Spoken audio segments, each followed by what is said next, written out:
Students and families are making some big decisions in the 11th hour. Do you have any advice for them? Yeah, and I don't envy them because there's so much anticipation of going to college that students have been feeling, and their parents have been feeling for a long time. You've got the bumper sticker, you've got all the college paraphernalia, and now you're just not sure what's going to happen. But I think that, again, you need to take a step back and understand fully what the institution is offering and what those implications are for you. If the institution is offering sort of a business as usual, come be a full-time student on campus with all of our other students, that's fine. Understand the associated health risks. And I don't have to tell you what they are. If the institution is saying we want to have our first year students on campus for a residential experience during the first year with social distanced instruction, et cetera, the upper class students won't be there. Again, that may seem fairly innocuous, except for the obvious health risk. Got to be honest about that. The other thing you have to be honest about is, you know, how do you like to learn?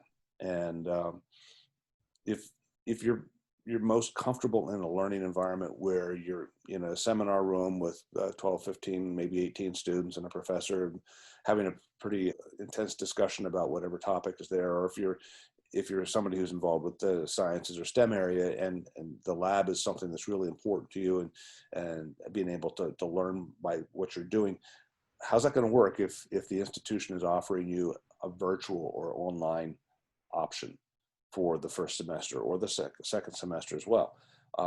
If you're the sort of student who can manage that well, and most students have been exposed to that type of instruction already through high school, and if it's something that you can handle and it's going to work for you, you're good. But if it's something that is Greek to you, just seems to be incredibly foreign, you have to be smart about this. And why would you submit yourself to a learning environment that just is not conducive to your learning style?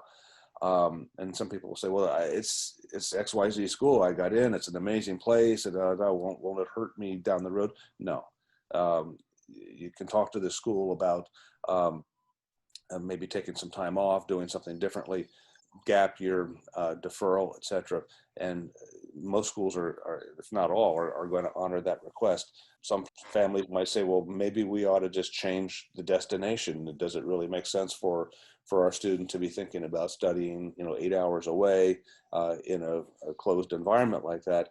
Maybe there's a more viable option locally, within an hour or so that we can get her home if there are issues. Maybe we ought to look at that kind of a thing. So I think you really have to look at all the factors here, including the financial and how things are going to work for you. But, if you're the sort of person who can deal with remote learning, you've got a Zoom screen, you can see the professor and your colleagues or your peers, that's fine. But, are you ready to take classes from your bedroom? That's the question you have to ask, because many colleges will be offering that as the option for you.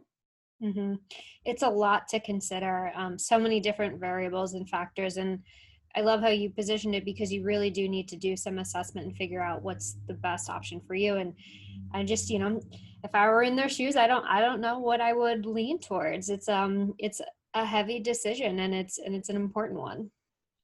It is, and I think that for the parents, there's an important consideration here as well, and that's the financial, because at some point you reconcile the cost of an education, as great as it might be, because you feel like it's worth it for my child.